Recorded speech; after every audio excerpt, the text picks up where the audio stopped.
देश की राजनीति में इस वक्त सिर्फ दलितों की बात हो रही है, चाहे बीजेपी हो या फिर बाकी पार्टियां। हर कोई दलित वोटों को साधने में लगा हुआ है। यहां तक कि कांग्रेस पार्टी, जिसे यूपी में सबसे ज्यादा अपर कास्ट के सीएम दिए, जिसने यूपी के सियासत में ब्राह्मणों के वर्चस्व को कायम रखा, वो पार्टी भी अपने नए प्रदेश अध्यक्ष के लिए दलित चेहरा तलाश रही है। इंडियन एक्सप्रेस की खबर के मुताबिक यूपी में कांग्रेस ने नए अध्यक्ष की तलाश तेज कर दी है।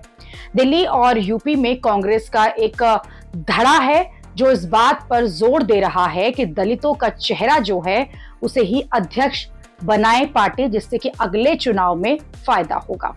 हाल ही में पार्टी के अंदर के एक दलित नेता, उन्होंने राहुल गांधी को भरोसा भी जीता है। उनका नाम आगे बढ़ाया जा रहा है। हालांकि अभी तक इस पर कोई फैसला नहीं लिया गया है और कौन अध्यक्ष बनेगा इसकी चर्चा जो है कांग्रेस की तरफ से नहीं की जा रही। पार्टी के कुछ नेता जो है वो ये मानते हैं कि वाराणसी से पीएम मोदी को चैलेंज देने वाले अजय राय को ही पार्टी जो है वो अध्यक्ष बनाए रखना चाहेगी। अजय राय भूमियार ब्राह्मण है। 2024 के लोकसभा चुनाव को लेकर कांग्रेस का कॉन्फिडेंस जो है वो बढ़ा हुआ है। ये कहा जा रहा है कि 5 राज्यों के चुनाव के बाद यूपी में राज्यों के कांग्रेस जो है वो संगठन को लेकर बहुत कुछ बदलाव कर सकती है। कांग्रेस अखिलेश यादव के साथ मिलकर चुनाव लड़ेगी। दलित अध्यक्ष बनाकर कांग्रेस अखिलेश की पीडीए वाली राजनीति को फॉलो करेगी। दूसरी बात, जिस तरह से राहुल गांधी लगातार दलितों और ओबीसी का मुद्दा उठा रहे हैं, इससे लगता है कि चुनाव से पहले यूपी में कांग्रेस जो है वो किसी दलित चेहरे को अध्यक्ष बना सकती है। लखनऊ में कांशीराम जयंती पर संविधान सम्मेलन में राहुल गांधी ने कहा था कि अगर कांशीराम जी पंडित नेहरू के दौर में होते तो वो कांग्रेस पार्टी से मुख्यमंत्री होते। अगर जवाहरलाल नेहरू जिंदा होते तो कांशीराम जी कांग्रेस के चीफ मिनिस्टर होते।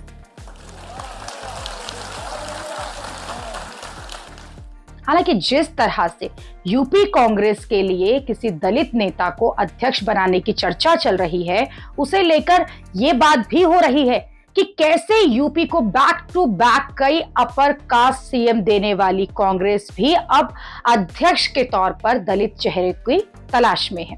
कांग्रेस ने ही यूपी को सबसे ज्यादा अपर कास्ट के सीएम दिए। आजादी के बाद से यूपी की सियासत में 1989 तक ब्राह्मण का ही वर्चस्व रहा और इस दौरान ब्राह्मण समाज से 6 मुख्यमंत्री बने। गोविंद वल्लभ पंत हो, चाहे सुचेता कुपलानी, कमलापति त्रिपाठी, हेमवंती नंदन बहुगुणा, श्रीपति मिश्र और नारायण दत्त तिवारी, ये सभी कांग्रेस से थे। करीब 23 साल तक प्रदेश की सत्ता की कमान ब्राह्मण समाज के हाथ में रही है। इतना लंबा समय तक किसी भी दूसरे समाज के सीएम ने सूबे में नहीं रहा, जिसके चलते 1950 से लेकर 1989 तक के समय को ब्राह्मण काल भी कहा जाता है। नारायण दत्त तिवारी के बाद यूपी में कोई भी ब्राह्मण समाज से मुख्यमंत्री नहीं बन सका। यूपी में अब तक 21 सीएम रहे हैं, जिनमें से 6 जो हैं वो ब्राह्मण हैं। ब्राह्मण और 5 ठाकुर सीएम रहे। ब्राह्मण और ठाकुर के बाद यूपी में 3 यादव मुख्यमंत्री भी रहे और 3 ही वैश्य समाज से सीएम बने। इसके अलावा 1 लोधी समाज से मुख्यमंत्री रहे, तो दलित समाज से मायावती जो हैं वो इकलौती मुख्यमंत्री रही। इसके अलावा जाट और कायर समाज से 1-1 मुख्यमंत्री बने हैं।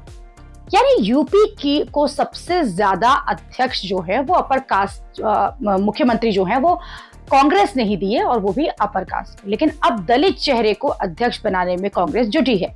साल 2023 में भी जब अजय राय को कांग्रेस ने अध्यक्ष बनाया गया, तो उससे पहले भी कांग्रेस के प्रदेश अध्यक्ष दलित नेता ब्रजलाल खाबरी थे। सवाल यह है कि यूपी को इतने सारे अपर कास्ट सीएम देने वाली कांग्रेस की रणनीति जो है वो आखिरकार क्यों बदल गई। इसका एक जवाब यह भी है कि कांग्रेस खुद को यूपी के अपर कास्ट समुदाय से कांग्रेस जो है वो छोड़ दिया और फिर बीजेपी के साथ वो चले गए, जबकि यूपी को कई ब्राह्मण सीएम जो हैं वो कांग्रेस ने दिए थे। जब कांग्रेस ने राजनीति बदल दी और जब देखा कि ब्राह्मण और समण जो हैं वो बीजेपी के साथ चले गए हैं, बार बार उन्हीं को वोट दे रहे हैं, तो कांग्रेस ने दलितों और ओबीसी की बात करना शुरू कर दिया। हालांकि अब यूजीसी के नए नियमों को लेकर जिस तरह से सवर्ण समाज जो है वो बीजेपी से उखड़ा हुआ है, उसके बाद ये भी सवाल उठ रहा है कि क्या यूपी में सवर्ण समाज कांग्रेस के साथ जाएगा? क्या यूपी में बीजेपी के नेता यही माहौल बना रहे हैं कि सवर्णों के पास बीजेपी के अलावा कोई विकल्प नहीं है?